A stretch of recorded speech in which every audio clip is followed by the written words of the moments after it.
What's up mga brothers on the wheels? Ngayong episode, dumayo tayo ngayon dito sa Motoposh Olongapo City Branch para alamin ang mga updated price nila pagdating sa mga motorsiklo nila.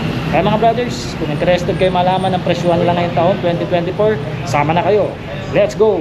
Sa go! Okay mga brothers, unahin natin sa listahan yung mabentang Pantra bikes nila. Ito nga yung Pinoy 155. So may dalawang kulay dito sa Olongapo branch ng Motoposh. Meron silang gloss red and also gloss black. Ayan. So comment nyo nga mga brothers kung anong trip nyong kulay dito sa Pinoy 155. So itong motor na to ay inspired sa TMX 155 ng Honda mga brothers. At yung presyo mamaya natin. Tingnan muna natin yung motorsiklo. Meron lang tayo rito nga basic na analog meter. 11 liters yung kanyang fuel tank capacity. Mababa lang yung C-type nito eh. Parang nasa 770mm lang, no? Meron tayo rito nga straight through na muffler. Chrome po yan. And then yung makina is 155. I guess this is a 5-speed na rotary. Nakalimutan ko na, nani-review ko to siguro mga 3 years ago. Naka-carburetor ito mga brothers. May kickstart yan.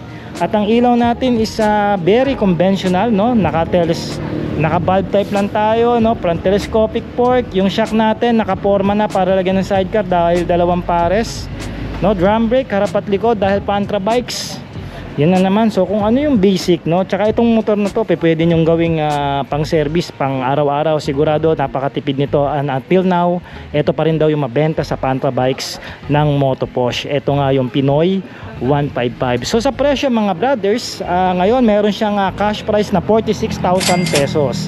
Down payment niya is 3,400 lang mga brothers. And then magmamonthly kayo for 3 years, 2,300, 2 taon, 3,000, and then 1 taon, 5,000. Alright, so kung hindi nyo naman trip yung ganitong motor at gusto nyo lang klaseng motor is mas magaang pa, gagamitin nyo pang sundot hatid, point A to point B, pang service nyo sa trabaho o sa negosyo, pwede na sa inyo to mga brothers. Etong Bida 110, no? Ito na yung version 2. Actually, itong motor na ito inspired dun sa bagong Smash FI. So may tatlong kulay sila rito. Itong dark gray o parang gray, and then matte blue, ito matte din to, and then meron silang matte red. Alright, so tignan natin yung motorsiklo, no? So napaka basic lang din naman itong motor na to, no? May front telescopic fork, naka-rim tayo rito mga brothers, disc brake na rin yung harapan nitong preno, and also naka-dalawa yung piston ng kanyang caliper, no? Flexible naman yung fender kahit papano ba, oh? Dagdag puntos, oh, may ilaw pa rito, oh. No, kitang-kita. Siguro turn signal lights na rin to pag umilaw. Magkaroon nga tayo ng walk around nito, no? Balikan ko nga ito. Naka-LED yung lights ng turn signal lights niya. LED na rin yung headlight, no? And analog ang ating meter panel dito. Naka-shutter key, may packets, may USB. Di ba okay Sulit tong motor na to Mabenta rin daw to sa kanila mga brothers, no? Meron tayong maliit na compartment.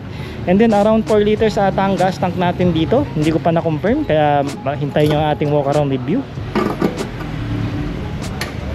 Alright. And then dito mga brothers sa likod is naka LED na rin ba to? I guess LED na rin ito, pati turn signal lights. Naka drum brake tayo rito sa likod. 17 rin yung gulong natin, no? Kadena ang final drive nito, of course, kasi underbone bike ito. Naka twin shock tayo rito. Yeah. So meron tayong retractable dito na hook. USB port ko. Hindi ba? So magkano lang to? So sa presyo mga brothers, 42,000 lang, oh. No, meron ka ng isang budget na underbone na motor.